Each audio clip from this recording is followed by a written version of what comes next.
de extrema gravedad de violación de derechos humanos, ¿sí? Una vez que llegamos a la Corte, es decir, se tomó como vía de solución la tercera, llegar a la Corte, primero se va a presentar el asunto ante la Corte. Como segundo paso, van a evaluar cuestiones de admisión, porque también puede pasar que la comisión mande algo y la Corte lo rechace, puede pasar. Como tercero, va a estar la evaluación de fondo. Y como cuarto, va a haber un dictado de una sentencia, ¿sí? Va a haber una resolución. ¿Por qué? Porque a diferencia de los comités, la Corte Interamericana de Derechos Humanos es una corte, ¿sí? Y los estados que son parte de la OEA y que aceptaron la jurisdicción de la Corte, pueden recibir sentencias de la Corte, ¿sí? Hay estados que son parte de la Organización de Estados Americanos, de la OEA, pero no han aceptado la Corte, ¿sí? Entonces, los ciudadanos de esos estados no van a poder acudir a la Corte, porque su estado no lo aceptó. Pero en el caso de Argentina, sí, ¿ok?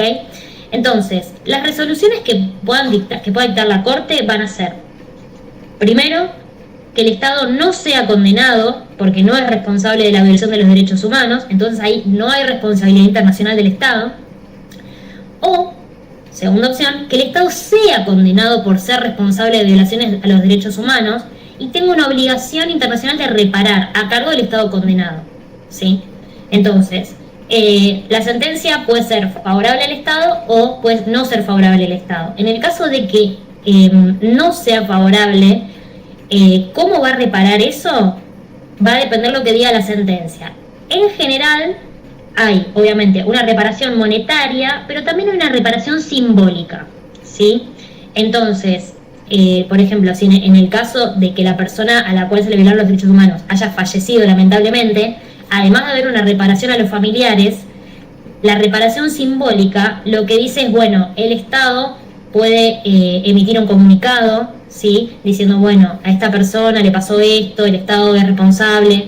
Puede ser unas disculpas simbólicas, puede ser un monumento, puede ser una calle, ¿sí? Hay diferentes maneras de hacer alguna reparación de tipo más simbólica, ¿sí? Por esta violación a los derechos humanos, más allá de la reparación monetaria a la familia si es que tenía familia.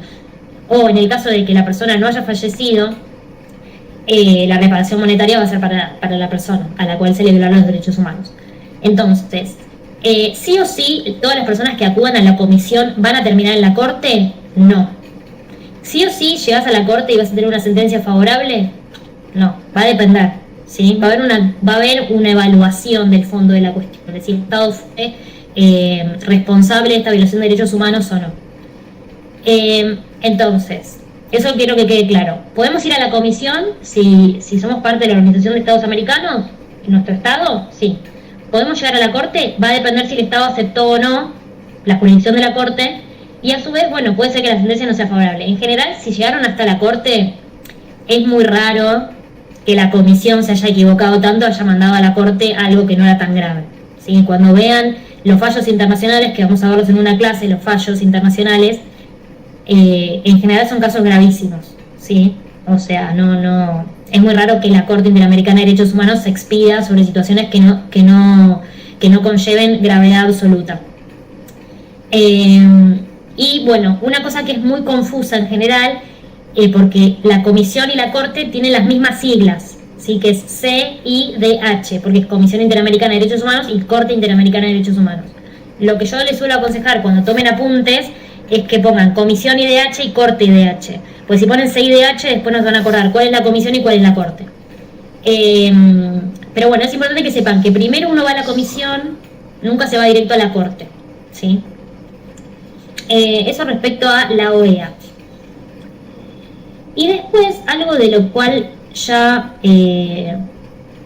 más o menos habló Juan, es respecto de la trascendencia de la convención, ¿sí? Ustedes cuando vayan leyendo el libro, bueno, las dos cosas que tienen que leer, la convención y el libro blanco, cuando ustedes vayan viendo los fallos, van a ver que antes de que se haya aprobado la convención, ya había sentencias que iban dirigidas en favor de las personas con discapacidad, solamente con normativa interna, ¿sí? O en todo caso, hablando de tratados internacionales de derechos humanos, pero no el de la Convención sobre los Derechos de las Personas con Discapacidad, porque muchos de los fallos que van a ver en el libro son previos. Se van a dar cuenta por las fechas, ¿sí? del 2008 para atrás, del 2008 para adelante, o en el caso de la jerarquía constitucional del 2014 en adelante. Entonces ahí van a ver que en Argentina, porque los fallos que están en el libro blanco, igual hablo de un par de fallos internacionales, pero específicamente habla de nuestro país, ya había una tendencia, ¿sí?, en pos de la protección de los derechos de las personas con discapacidad.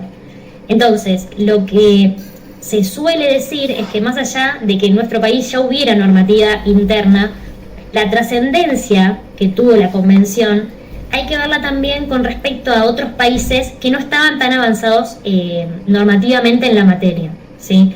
Porque capaz que, bueno, ustedes van a leer el libro, van a decir, bueno, nosotros ya teníamos muchos fallos.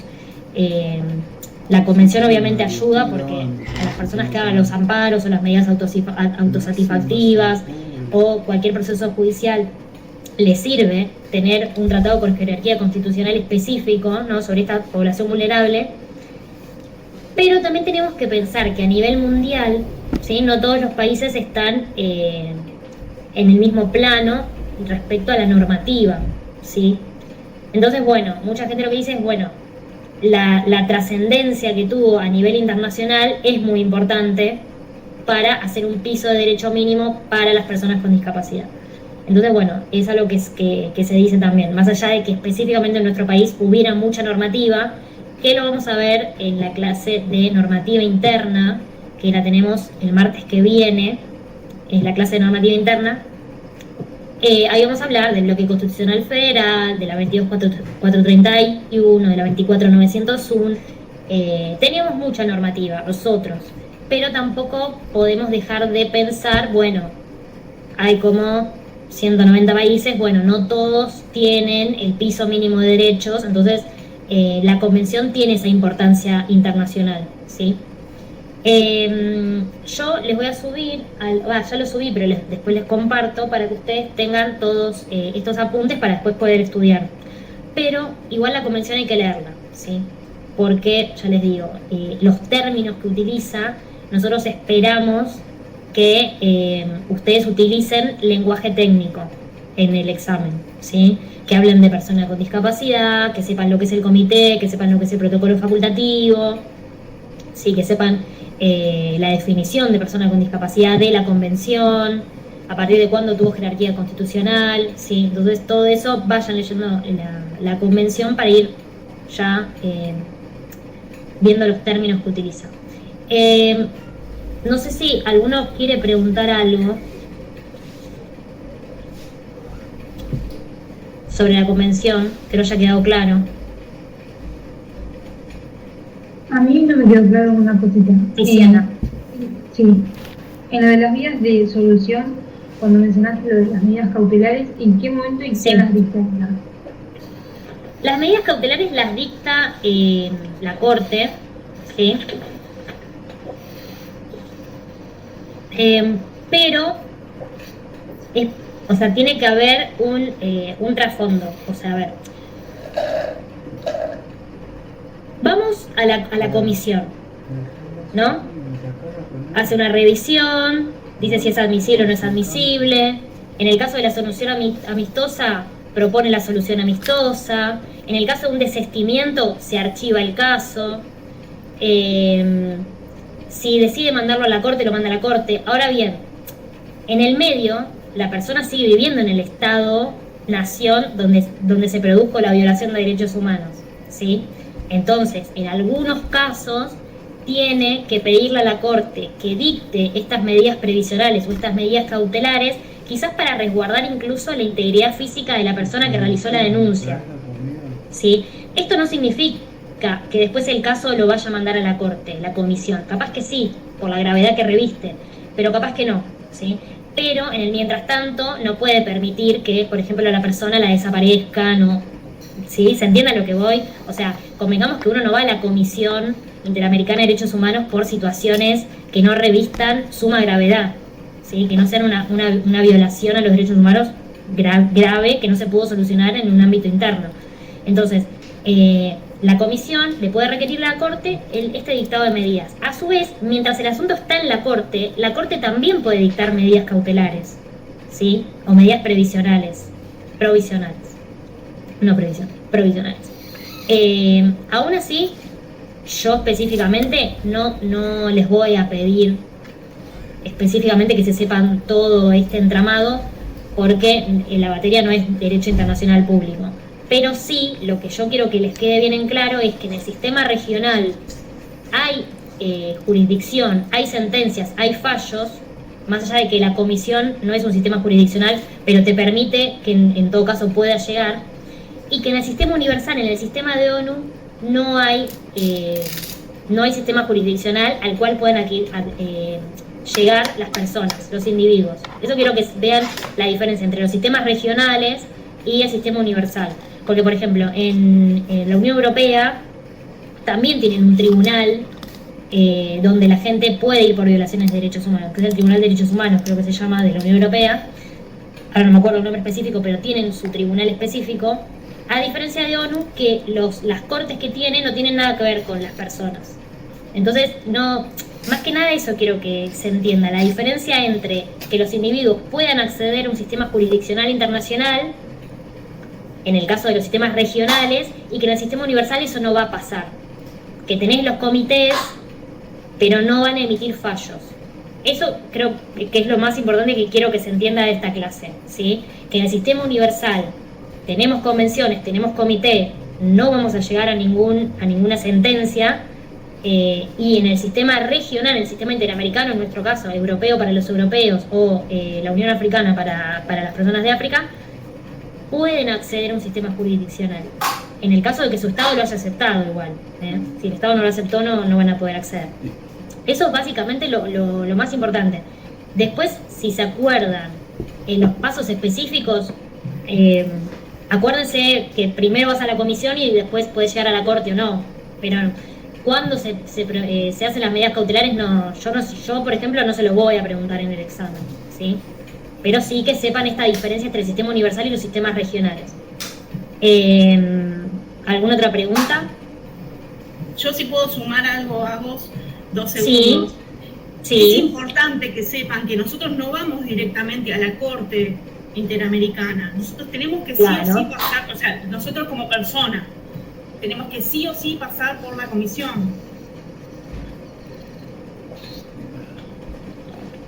Y es la comisión la que va a la Corte, ¿no? Sí. Sí. Y además tenemos que haber agotado vía interna antes de llegar a la comisión. Si no, no nos van a admitir.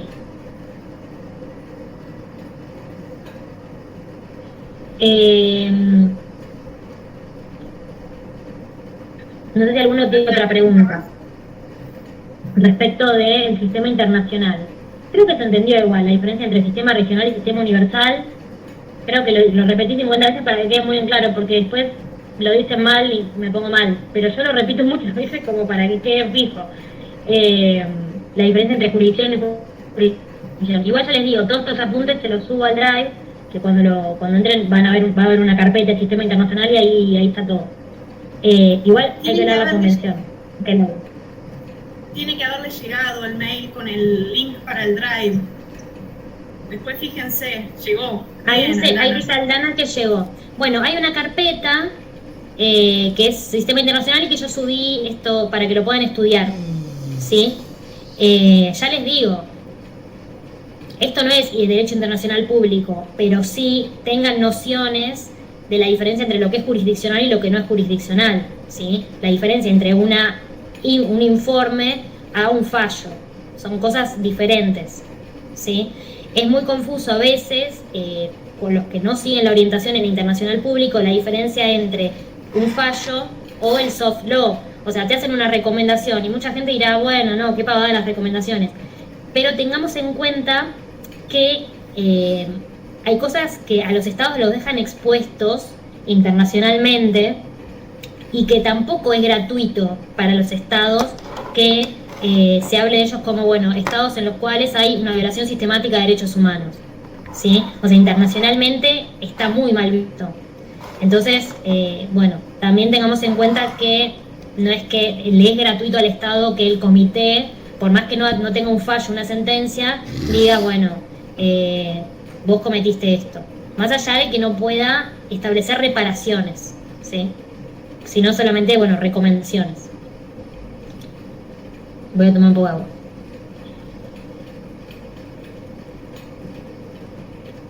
Igualmente en la clase de normativa interna, cualquier cosa me preguntan en persona. Ese día no va a haber paro, supongo. Pero bueno.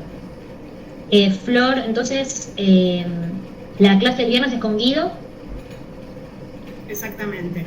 El viernes van a y la clase del martes que viene. La definición. Sí, eso es muy importante. Sí, yo se los dije, pero... Sí, eso es muy importante, la definición es súper importante. Pero bueno, lo repasan el viernes conmigo. Sí, el artículo 1 de la convención, léanlo 1000 millones de veces. Y bueno, después, entonces, el viernes con Guido, el martes me vuelven a ver para normativa interna. Es una clase, hay mucha normativa interna, mucha. Bueno, espero que se haya entendido esto, por favor, después de todo lo que me pasó con la luz. Tuvimos un retroceso a la pandemia. Bueno, No. Ya estamos cerrando. Si no hay más preguntas, yo los liberaría. Sí, pregunten cualquier cosa, o sea, igual nos vemos el martes que viene, pero no podemos hacer un repaso entero de toda esta clase porque la clase de normativa interna tiene mucho contenido.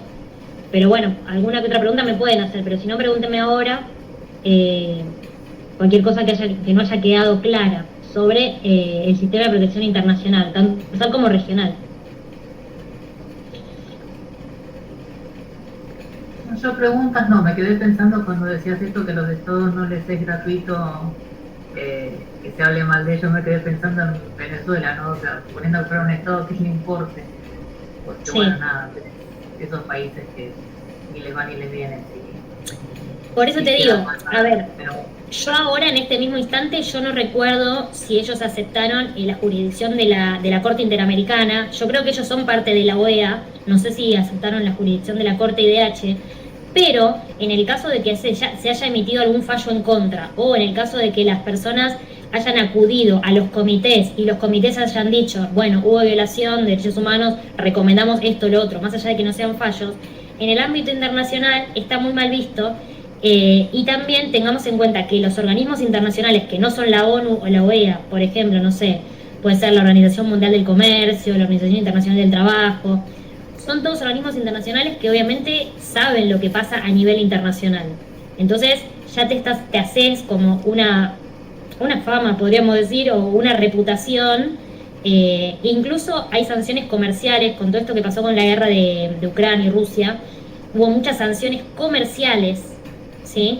Que se le impusieron a Rusia, que no tienen que ver con fallos de ninguna corte, pero que los otros países le hicieron sentir, bueno, vos hiciste esto, entonces, más allá de que pensemos que las sanciones comerciales estén bien o mal, yo no me voy a meter en eso, en geopolítica, eso no tiene nada que ver, pero sí, a nivel internacional, los organismos internacionales, más allá de la ONU, también se fijan en lo que está pasando a nivel derechos humanos en los países. Pero bueno, ya les digo, esto no entra dentro de los parciales, obviamente, pero sí es un golpe de realidad entre el deber ser y lo que termina pasando, ¿sí? Porque tampoco yo les voy a decir, la ONU funciona perfecto. Yo les digo, el Consejo de Seguridad, por ejemplo, que hay países que tienen poder de veto y países que no hay igualdad ahí, ¿entienden? Entre países, porque hay países que pueden decir, no, esto sí, esto no, que son, bueno, Estados Unidos, Inglaterra, Francia, Rusia y China.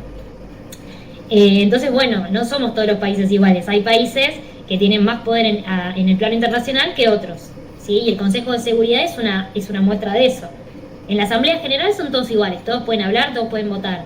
Pero en el Consejo de Seguridad, que se aprueban cosas muy importantes, ahí no son todos iguales. Entonces, bueno, yo tampoco me voy a hacer la tonta y decirles, no, la ONU funciona hermoso. Bueno, tendrá cosas que funcionan muy bien. Por ejemplo, los refugiados, todo lo que es ayuda a los refugiados, eso funciona bien, pero después hay otras cosas que tienen que ver más con poder político real, que bueno, hay un desbalance, no hay una igualdad ahí. Sí. Pero bueno, eso ya es geopolítica.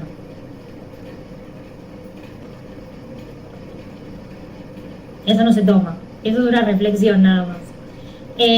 Pero bueno, chicos, nos vemos el martes que viene. Lean la convención, es de lectura fácil. Nosotros vamos a aprender que ustedes se puedan expresar con lenguaje técnico, ¿sí? Que aprendan el lenguaje del campo de estudio de la discapacidad. Entonces, bueno, vayan incorporándolo con el libro blanco y con la convención, ¿sí?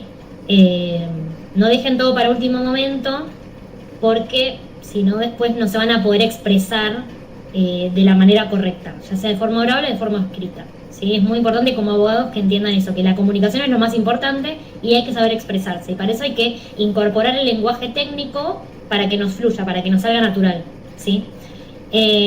Bueno, siendo 21:14, si no hay más preguntas, yo los libero.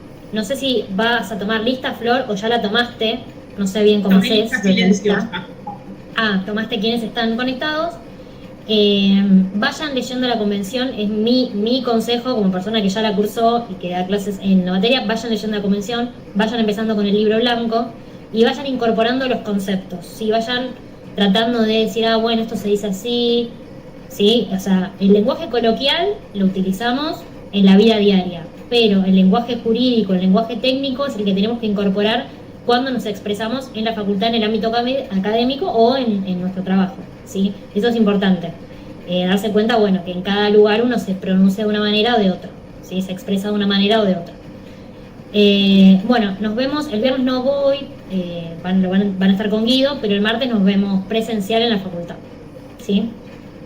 Hasta el Adiós. martes. Nos vemos. Chao, gracias.